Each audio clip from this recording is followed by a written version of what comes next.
கடலூர் மாவட்டம் குள்ளஞ்சாவடி அடுத்த புலியூரை சேர்ந்தவர் வீரமணி மனைவி இன்பவள்ளி. இவர் தம்பிப்பேட்டை பாளையத்தை சேர்ந்த கோபாலகிருஷ்ணன் வீட்டில் கடந்த 2 ஆண்டுகளாக வேலை செய்து வந்துள்ளார்.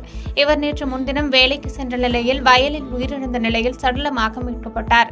இதுகுறித்து காவல்துறையினர் வழக்கு பதிவு செய்து சந்தேகத்தின் பேரில் அதே பகுதியில் கரும்பு வெட்டும் பணிக்காக தங்கியிருந்த பன்ருட்டி பலாப்பட்டு கிராமத்தை சேர்ந்த கிருஷ்ணமூர்த்தி மகன் திருமூர்த்தி என்பவரை கைது செய்து விசாரணை நடத்தினர்.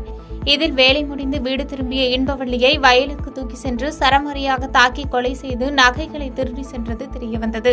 மேலும் கடந்த மாதம் 31ஆம் தேதி சமட்டிக்குப்பத்தை சேர்ந்த ராமலிங்கம் மனைவி மகாலட்சுமி என்பவரையும் கொலை செய்து நகைகளை திருடியது விசாரணைகள் தெரியவந்தது.